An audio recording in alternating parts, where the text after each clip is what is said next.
So mga idol, unboxing tayo ng Bluecor natin, ano na 3 kilowatt 24 volts na dual MPPT siya mga idol.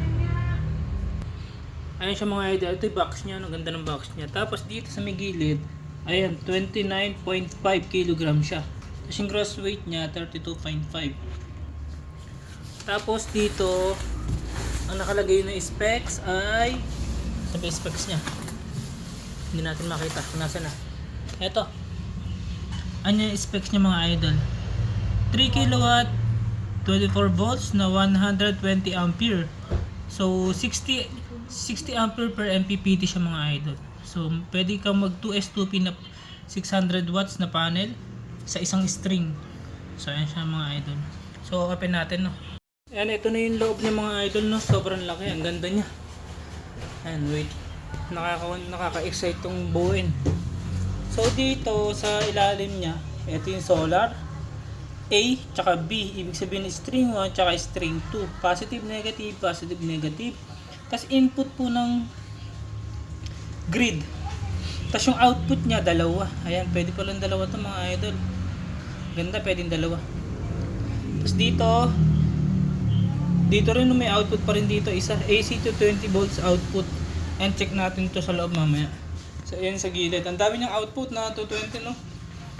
Tapos dito sa gilid, ayan yung specs niyan. Tapos ayan po yung kwan niya. Ang ganda. Ang ganda ng ventilation nito. Sobrang laki pa. Sa dalawa, tatlo. Tapos ito yung on-off niya sa gilid. Tapos ito yun sa RS485 communication port. Tapos dito,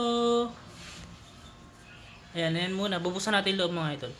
So ayan yung mga bossing. Ito pala yung loob niya, no. Ang dami niya talagang output ng 220. Ayan, isa, dalawa, tatlo. Tapos yung input niya ito. Tapos solar panel. Ayan na.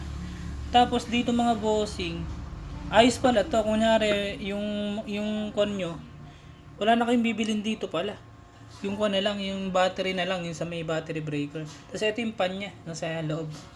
Tapos kung ang bahay nyo po ay nakahiwalay yung breaker ng lightning, ng outlet, tapos ng mga halimbawa yung mga electric fan, ayan, pwede pala to. Ayan, may dedicated breaker na siya. Kasi ito pa isa. Ayan, ang ganda pala nito, no? May mga breaker na siya nakasama. Ang sulit itong si Bluecor mga idol.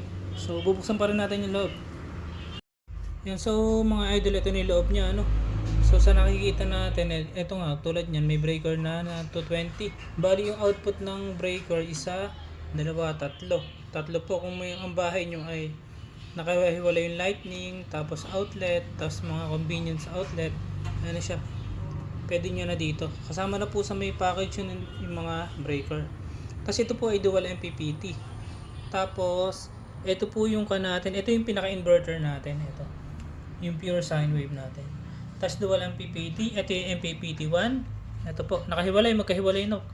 Para hindi siya nakasama sa mismong board ng inverter. Kung sakali magka-problema yung MPPT is madali pong tanggalin. Ito po yung MPPT1. Tapos ito po yung pangalawang MPPT natin. Ayan. Bali 60 ampere, 60 ampere. 190 BOC, 190 BOC. Ayan. So, pwede kang mag 2S2P na 600 watts dito.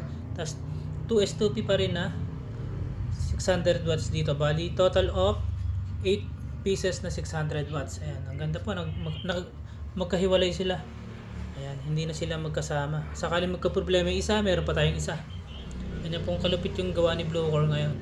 Tapos yung toroidal natin, ito po toroidal yan. No? Sobrang laki po ng toroidal natin mga idol. Super solid po talaga. Iba po talagang gumawa si Bluecor. Solid na solid po yung gawa niya.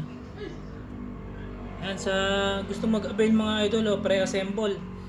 5 piraso po available sa atin. So ayan, thank you.